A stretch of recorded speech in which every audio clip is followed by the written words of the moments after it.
کربلا۔ السلام علیکم ورحمۃ اللہ۔ تاریخ میں ہزاروں جنگ ہوئی، لاکھوں لوگ مارے گئے، کئی بادشاہ آئے اور چلے بھی گئے،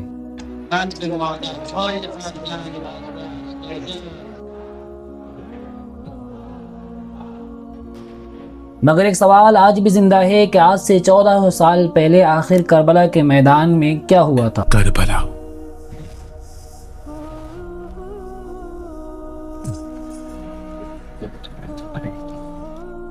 آخر وہ کون سا قافلہ تھا کہ جس کے پاس نہ فوج تھی، نہ ہی ہتھیار، نہ ہی کوئی سلطنت تھی اور نہ ہی حکومت کے طرف سے کوئی امداد، لیکن پھر بھی آج پوری دنیا ان کی دلیرانہ پر، ان کی بہادری پر رشک کرتی ہے۔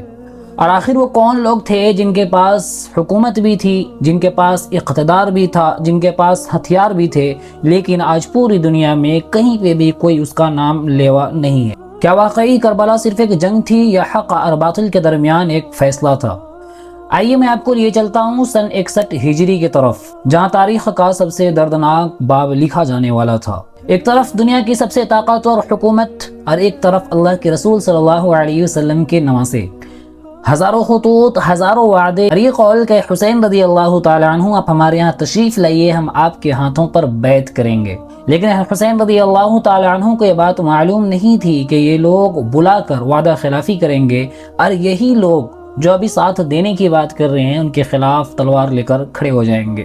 استقبال ایک مرتبہ پھر آج ہم بات کرنے والے ہیں تاریخ کے سب سے دردناک، سب سے المناک واقعہ کی، واقعہ کربلا کی۔ اور بلا آخر کربلا میں ایسا کیا ہوا جس کو سننے کے لیے لاکھوں نہیں بلکہ کروڑوں مسلمان بےتاب ہو جاتے ہیں؟ آج کے اس دور میں بے شمار ایسے من گھڑت واقعات، اب بے شمار ایسی چیزیں جس سے حسین رضی اللہ تعالیٰ عنہ کے شان میں گستاخی بھی ہوتی ہے، اس طریقے کے بے شمار روایات لوگ پیش کرنے لگے ہیں۔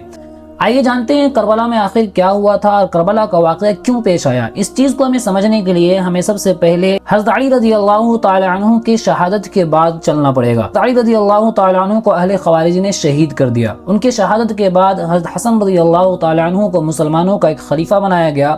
حضرت حسن رضی اللہ تعالیٰ عنہ نے مسلمانوں کے اندر اتحاد پیدا کرنے کے لیے اور مسلمان جو خون ریزی میں مبتلا تھے سالوں سے، اس خون ریزی کو ختم کرنے کے لیے اپنی خلافت 6 مہینے کے بعد حضرت امیر معاویہ رضی اللہ تعالیٰ عنہ کو سونپ دی۔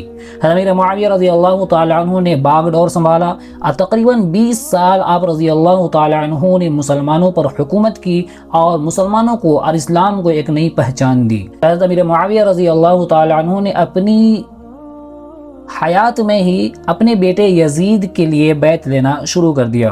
جب یہ بیعت لینا شروع کیا، اس وقت مدینہ میں 4 سے 5 بڑے بڑے صحابی تھے جنہوں نے اسے اختلاف کیا۔ سر فہرست حضرت حسین بن علی رضی اللہ تعالی عنہما، حضرت عبداللہ بن بکر، حضرت عبداللہ بن عمر، حضرت عبداللہ بن عباس اور حضرت عبداللہ بن زبیر تھے۔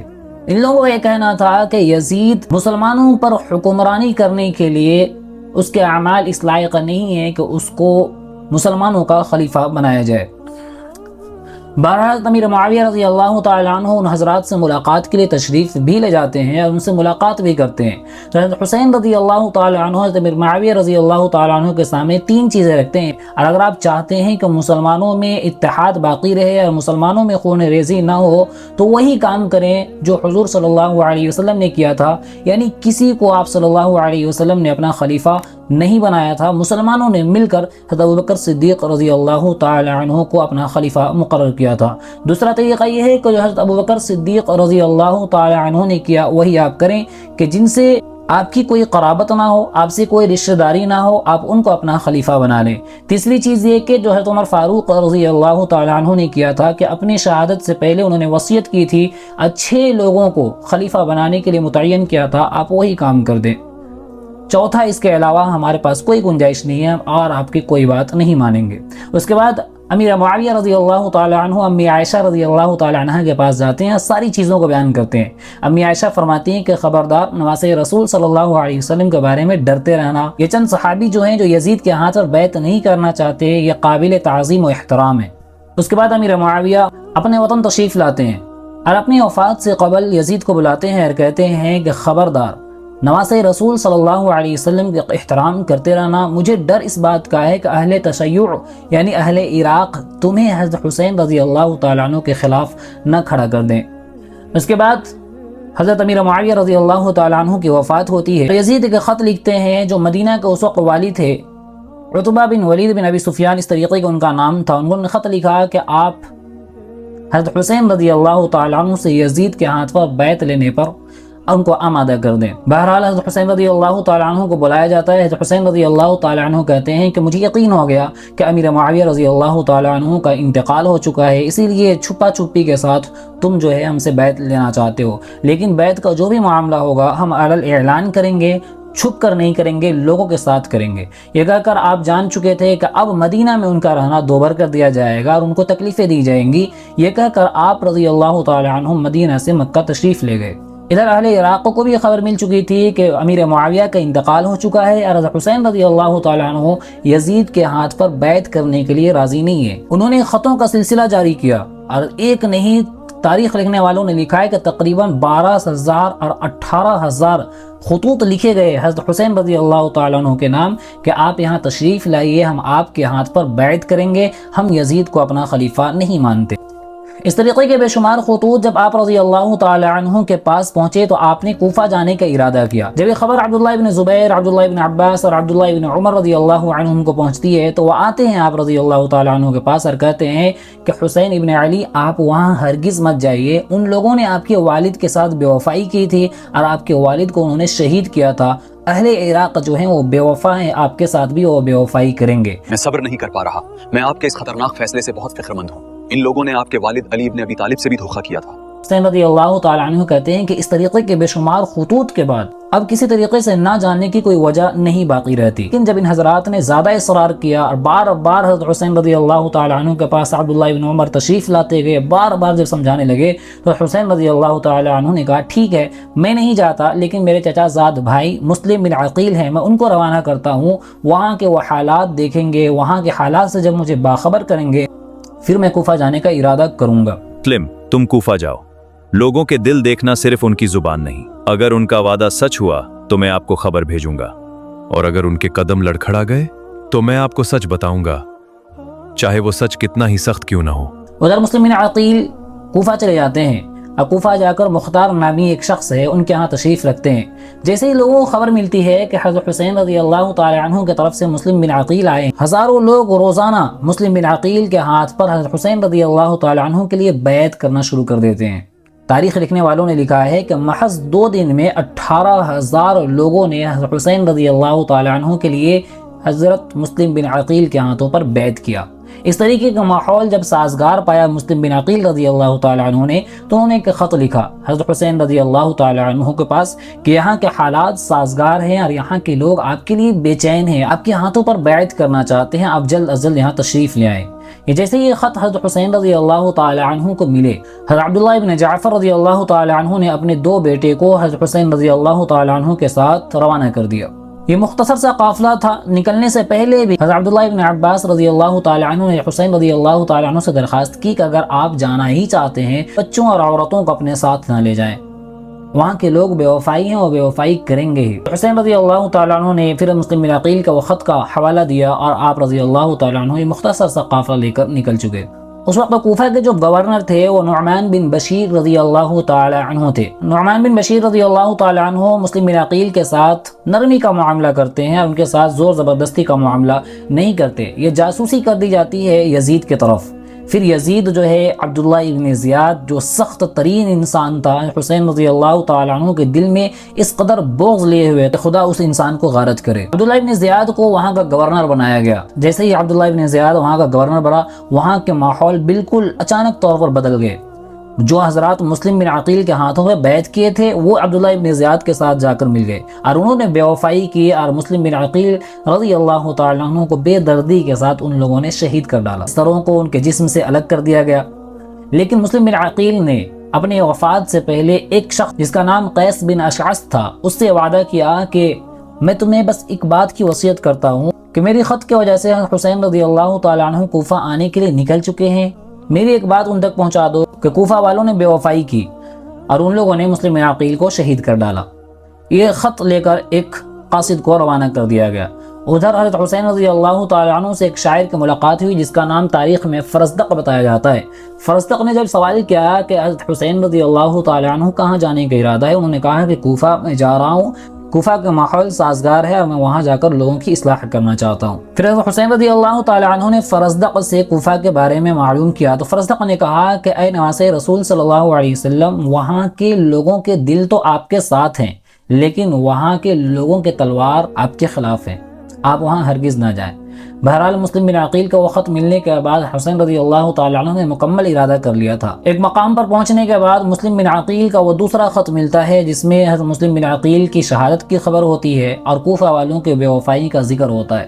اس خبر کے ملنے کے بعد کچھ لوگ ارادہ کرتے ہیں کہ ہمیں یہاں سے واپس ہو جانا چاہیے، لیکن مسلم بن عقیل کے بیٹے کھڑے ہو جاتے ہیں اور کہتے ہیں کہ اب تو ہم ضرور جائیں گے اور اپنے والد محترم کا قصاص ضرور لیں گے۔ حضرت حسین رضی اللہ تعالیٰ عنہ نے ان کی بات کی تائید کی اور یہ مختصر سا قافلہ پھر دوبارہ روانہ ہوا۔ حضرت حسین رضی اللہ تعالیٰ عنہ نے دیکھا کہ دور سے کوئی چیز حرکت کر رہی ہے، جب دیکھا تو 1000 تقریباً ان کی تعداد تھی، گھڑ سوار تھے جو آپ رضی اللہ تعالیٰ عنہ کی جماعت کی طرف بڑھ رہے تھے۔ حر بن یزید آتے ہیں، سلام کرتے ہیں، السلام کرنے کے بعد سارا واقعہ بیان کرتے ہیں کہ میں آپ کو عبداللہ بن زیاد کے دربار چلیں۔ حضرت حسین رضی اللہ تعالیٰ عنہ نے کہا کہ دیکھو میرے پاس 3 راستے ہیں، اگر ان 3 راستوں میں سے کسی ایک راستے پہ بھی تم مجھے عمل کرنے کے لیے دو گے تو بہتر ہے۔ حضرت حسین رضی اللہ تعالیٰ عنہ نے جو 3 راستہ بتلایا، انہوں نے کہا کہ پہلا یہ کہ میں جہاں سے آیا ہوں مجھے وہیں جانے دو، یعنی مجھے دوبارہ مکہ واپس جانے دو۔ دوسرا یہ کہ مجھے یزید کے پاس لے چلو، عبداللہ ابن زیاد کے پاس نہیں، مجھے یزید کے پاس لے چلو، میں اور وہ آپس میں بیٹھ کر معاملہ حل کر لیں گے کہ ہمیں کیا کرنا چاہیے۔ نمبر 3 یہ کہ مجھے کسی مسلمان ملک کے سرحد پر چھوڑ، میں معمولی شہری ہو کر وہاں پہ گزر بسر کر لوں گا۔ لیکن حر بن یزید نے کہا، میں حکم سے بندھا ہوا ہوں، جس کو بعد میں حر یزید نے کافی افسوس بھی گئے، کاش میں ان 3 باتوں میں سے ایک بات پر آمادہ ہو جاتا تو آج نواسۂ رسول صلی اللہ علیہ وسلم کے خون سے یہ زمین رنگین نہیں ہوتی۔ بہرحال حر بن یزید نے کہا کہ نہیں، مجھے اس بات کی اجازت نہیں ہے۔ بہرحال اسی بات چیت کے دوران ظہر کی نماز کا وقت ہو چکا تھا۔ حضرت حسین رضی اللہ تعالی عنہ نے حر بن یزید سے پوچھا کہ ظہر کا وقت ہو چکا ہے، تم ہمارے ساتھ نماز ادا کرو گے یا اکیلے نماز پڑھو گے؟ تاریخ لکھنے والوں نے لکھا ہے کہ یہ پہلا واقعہ ایسا ہے کہ جہاں پر دشمن کے ساتھ، کہ جہاں لوگ جنگ لڑنے کے لیے آئے ہیں لیکن ایک دوسرے کی امامت کے پیچھے نماز ادا کر رہے ہیں۔ بہرحال حر بن یزید کہتے ہیں کہ آپ ہی امامت فرمائیے، ہم آپ کے پیچھے نماز ادا کریں گے۔ امامت کے بعد پھر آپ نے خطبہ دیا۔ اس کے بعد عبداللہ ابن زیاد کی طرف سے عمر بن سعد یہ ایک قافلہ لے کر پہنچا۔ حضرت حسین رضی اللہ تعالی عنہ نے بھی اس سے یہی بات کہی کہ میں جہاں سے آیا ہوں مجھے وہاں جانے دو، یا پھر یہ کہ مجھے کسی مسلمان سرحدی علاقے میں چھوڑ دو، میں وہاں جا کر گزر بسر کر لوں گا۔ عمر بن سعد نے ان 3 چیزوں کا جو حضرت حسین رضی اللہ تعالیٰ عنہ نے ذکر کیا، اس کا خط لکھ کر بھیجا عبداللہ ابن زیاد کو۔ عبداللہ ابن زیاد نے جب خط لکھا تو کہا واقعتاً یہ قابل مبارکباد ہے، یہ ایسا انسان ہے جو مسلمانوں کی خون ریزی نہیں چاہتا ہے، لیکن اس کے بغل میں جو بیٹھا ہوا تھا، جو سب سے بڑا کربلا کا ماسٹر مائنڈ کہہ لیجئے، یا مسلمانوں کی خون ریزی میں جس کا سب سے بڑا ہاتھ تھا، جو ورغلانے میں جس کا سب سے بڑا اہم رول تھا، وہ شمر ذل جوشن تھا۔ اس نے کہا کہ یہ عمر بن سعد ایسا انسان ہے جو حضرت حسین رضی اللہ تعالیٰ عنہ سے مل چکا ہے، اور آپ چاہتے ہیں کہ حسین کو مہلت دیں تاکہ بعد میں وہ اپنی طاقت اور قدرت کو بڑھائے اور دوبارہ آپ کے اوپر چڑھائی کرے، اس لیے آپ ایک کام کریں، عمر بن سعد کی جگہ مجھے امیر بنا کر بھیجیں۔ ایک خط کے ساتھ شمر ذل جوشن کو وہاں سے روانہ کیا گیا۔ 7 محرم الحرام کو عمر بن سعد کو حکم دیا گیا کہ آپ حضرت حسین رضی اللہ تعالیٰ عنہ کے قافلے پر پانی کی قلت کر دیں، یعنی انہیں پانی نہ لینے دیں۔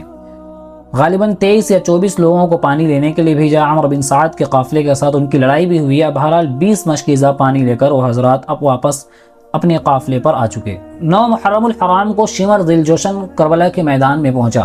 حضرت حسین رضی اللہ تعالیٰ عنہ بیٹھے ہوئے تھے کہ اچانک ان کی آنکھیں کھل گئیں۔ آواز لگائی تو حضرت زینب رضی اللہ تعالیٰ عنہ جو آپ رضی اللہ تعالیٰ عنہ کی بہن تھی وہ دوڑ کر آئی۔ آپ صلی اللہ علیہ وسلم کے نواسے نے کہا کہ میں نے خواب میں دیکھا کہ آپ صلی اللہ علیہ وسلم نے یہ مجھ سے یہ بات کہی ہے کہ عنقریب تم میرے پاس آنے والے ہو۔ یہ سننا تھا کہ بہن رو پڑی۔ آپ رضی اللہ تعالیٰ عنہ نے بہن کو تسلی دی۔ اس کے بعد شمر ذل جوشن پہنچا اور اس نے جنگ کے لیے بات کہی۔ حضرت حسین رضی اللہ تعالیٰ عنہ نے کہا کہ بات ایسی ہے کہ مجھے 1 رات کی مہلت دی جائے تاکہ میں اپنے گھر والوں کو وصیت کر لوں، کچھ توبہ و استغفار کر لوں اور کچھ اوقات کو اللہ رب العزت کے عبادت و ریاضت میں گزار لوں۔ عمر بن سعد اور شمر دلجوشن آپس میں مشورہ کرتے ہیں، اس بات کی مہلت دے دیتے ہیں۔ 9 محرم الحرام کی رات آپ رضی اللہ تعالیٰ عنہ قافلے کے تمام لوگوں کو جمع کرتے ہیں اور ایک تاریخی خطبہ دیتے ہیں۔ اس خطبہ کو تمام لوگوں کو سننا چاہیے۔ آپ صلی اللہ علیہ وسلم کے پیارے نواسے حسین رضی اللہ تعالیٰ عنہ خطبہ میں کہتے ہیں، اے لوگو، جان لو کہ وہ صرف مجھے چاہتے ہیں، تو تم سب واپس کیوں نہیں چلے جاتے؟ تم سب واپس کیوں نہیں چلے جاتے اور مجھے چھوڑ دو؟ ان لوگوں کو حسین چاہیے، میں ان کے ساتھ جانے کے لیے تیار ہوں، یہ میرے ساتھ جو معاملہ کریں گے وہ میرے ساتھ ہوگا۔ مسلم بن عقیل کے بیٹوں سے کہتے ہیں، تمہارے گھرانے نے قربانی دے دی ہے کیونکہ مسلم شہید ہو چکے ہیں، تم واپس کیوں نہیں چلے جاتے؟ مسلم بن عقیل کے بیٹے اور عبداللہ بن جعفر کے بیٹے کھڑے ہو جاتے ہیں اور کہتے ہیں، نواسے رسول صلی اللہ علیہ وسلم، ہم اپنی آخری سانس تک آپ کی طرف سے لڑائی کریں گے، چاہے ہماری جان بھی کیوں نہ چلی جائے۔ اس کے بعد آپ رضی اللہ تعالی عنہ اپنی بہن کی طرف مخاطب ہو کر کہتے ہیں کہ خبردار، میری شہادت کے بعد تم چیخنا، چلانا، سینہ کوبی کرنا، ماتم کرنا یہ ہرگز مت کرنا، صبر کے ساتھ کام لینا۔ اس کے بعد 10 محرم الحرام کی صبح ہوتی ہے، صف بندی کی جاتی ہے۔ آخری وقت پر خر بن یزید اپنے قافلے سے مخاطب ہو کر کہتے ہیں کہ اے لوگو، کیا تم جنت کے طالب بننا چاہتے ہو نواسے رسول صلی اللہ علیہ وسلم کے خلاف قتل و غارت گری کر کر، جبکہ تم جانتے ہو کہ نواسے رسول صلی اللہ علیہ وسلم شباب اہل الجنہ، جنت کے جوانوں کے سردار ہوں گے، تو تم جنت کے جوانوں کے سردار کے ساتھ لڑائی کر کر کیا تم جنت پا سکتے ہو؟ اس طریقے کے ایک تاریخی خطبہ دیتے ہیں، اور خطبہ دینے کے بعد گھوڑے کو دوڑا کر حضرت حسین رضی اللہ تعالی عنہ کے پاس آتے ہیں اور کہتے ہیں کہ اے فرزند رسول، میں وہی ہوں جس نے آپ کا راستہ روکا تھا، کیا میری توبہ قبول ہو سکتی ہے؟ جو اللہ کی طرف لوٹ آئے اللہ اسے دور نہیں کرتا۔ پھر زہیر بن القیون آگے بڑھتے ہیں اور وہ بھی تاریخی خطاب فرماتے ہیں اور کہتے ہیں کہ لوگوں، نواسے رسول صلی اللہ علیہ وسلم سے قتل و غارت کری کر کر تمہیں کچھ حاصل ہونے والا نہیں ہے۔ اتنا سننا تھا کہ حسین بن نمیر نے ایک تیر چلائی جو ہے زہیر بن القیون کو جا کر لگی۔ حر بن یزید بھی آگے بڑھے اور انہوں نے بھی خطاب کیا، لیکن اس کے بعد پھر تیر اندازی شروع ہوئی اور دونوں طرف سے گھمسان کی لڑائی ہوئی۔ حضرت علی اکبر ایک شعر پڑھتے ہوئے آگے بڑھے کہ میں نواسے رسول صلی اللہ علیہ وسلم کا جگر گوشہ ہوں، وہ ہیں جس کو اللہ رب العزت نے بابرکت بنایا۔ اور یہ کہہ کر اب جس طرف بھی جاتے تھے لاشوں کی ڈھیر لگاتے چلے جا رہے تھے، لیکن ایک بدبخت علی اکبر رضی اللہ تعالیٰ عنہ کو شہید کر ڈالا۔ حسین رضی اللہ تعالیٰ عنہ اپنی گود میں اپنے بڑے بیٹے کا سر لیے ہوئے ہیں اور دعا دیتے ہیں کہ اللہ ان ظالموں کو برباد کرے اور ان کا اللہ رب العزت فیصلہ کرے۔ یہ لڑائی کا ہی وقت چل رہا تھا کہ ظہر کا وقت قریب آ جاتا ہے۔ حضرت حسین رضی اللہ تعالیٰ عنہ آواز لگاتے ہیں کہ لوگوں، لڑائی کو روک دو اور نماز ادا کرو، لیکن گھمسان کی لڑائی ہو رہی تھی، کوئی کسی کو سننے کو تیار نہیں تھا۔ اسی حالت میں حضرت حسین رضی اللہ تعالیٰ عنہ نے نماز ادا کی۔ جو لوگ سینہ کو بھی کرتے ہیں، جو لوگ محرم الحرام میں ناچ گانا کرتے ہیں، ڈھول باجا بجاتے ہیں، انہیں اس واقعے سے سبق لینا چاہیے کہ جس کا نام لے کر تم اپنی خواہش کو پوری کر رہے ہو، وہ انسان ایسے انسان تھے جنہوں نے اس حالت میں بھی نماز کو نہیں چھوڑا اور صلاۃ الخوف نماز ادا کی گئی۔ نماز ادا کرنے کے بعد چند ہی لوگ تھے جو آپ رضی اللہ تعالی عنہ کے ساتھ بچ گئے تھے، جس میں حر بن یزید، مسلم بن عقیل کے بیٹے اور عبداللہ بن جعفر کے بیٹے وغیرہ موجود تھے۔ حضرت حسین رضی اللہ تعالی عنہ علی حسن کو اپنے پاس بلاتے ہیں اور اپنی گود میں بیٹھاتے ہیں۔ اسی دوران کسی ظالم کے تیر آتا ہے اور علی حسن رضی اللہ تعالی عنہ کو شہید کر دیا جاتا ہے۔ آپ رضی اللہ تعالی عنہ کے ہاتھ میں اپنے بیٹے کا خون، اور اس حالت میں آپ رضی اللہ تعالی عنہ بد دعا دیتے ہیں۔ اس کے بعد حضرت حسین رضی اللہ تعالی عنہ تنہا بچ جاتے ہیں اور چاروں طرف سے آپ رضی اللہ تعالی عنہ کو گھیر دیا جاتا ہے۔ کسی کی ہمت اور کسی کی جرت نہیں ہو رہی تھی کہ حضرت حسین رضی اللہ تعالی عنہ کو قتل کر کے اس کا جرم اپنے ہاتھ لے، کیونکہ وہ لوگ سبھی جانتے تھے کہ اگر وہ قریب گئے تو حضرت حسین رضی اللہ تعالی عنہ چھوڑیں گے نہیں۔ اس کے بعد ایک ظالم جس کا نام غالباً حسین بن نمیر تھا، وہ آپ رضی اللہ تعالی عنہ پر حملہ کرتا ہے، سر پر شدید چوٹ لگتی ہے۔ اس کے بعد شمر ذی الجشن حکم دیتا ہے کہ حضرت حسین رضی اللہ تعالی عنہ کا سر کاٹ لو۔ سر کاٹنے کے لیے کوئی تیار نہیں ہوتے، لیکن ایک بدبخت آگے بڑھتا ہے جس کا نام مالک بن سنان تھا۔ وہ آگے بڑھتا ہے، حسین رضی اللہ تعالی عنہ کو سر مبارک کو جسم سے الگ کر دیتا ہے۔ اس کے بعد شمر عورتوں کی طرف بڑھنا چاہتا ہے، لیکن عمر بن سعد آگے آتا ہے اور کہتا ہے کہ ہمیں عورتوں کو اور وہ مریض بچہ جو ہے، جو بیمار بچہ ہے یعنی زین العابدین، اس کی طرف ہمیں ہاتھ نہیں بڑھانا چاہیے۔ حسین رضی اللہ تعالی عنہ کے جسم کو 2 دن کے بعد وہیں پہ دفن کر دیا جاتا ہے اور سر کو عبداللہ ابن زیاد کے دربار میں لایا جاتا ہے۔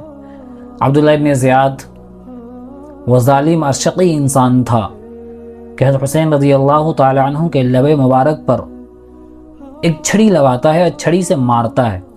زید بن ارقم جو اس محفل میں موجود تھے وہ کھڑے ہو جاتے ہیں اور کہتے ہیں وہ ظالم، تم اس لب پر اپنی چھڑی سے مارتے ہو جس کو پیارے نبی صلی اللہ علیہ وسلم نے اپنے لب مبارک سے چوما تھا، بوسہ دیا تھا۔ اور یہ کہہ کر بڑبڑاتے ہوئے زید بن ارقم نکل جاتے ہیں کہ تم لوگوں نے ایسے انسان کو چنا جو تمہارے شریفوں کو قتل کرے گا، جو تمہارے بے گناہوں اور معصوموں پر ظلم کرے گا۔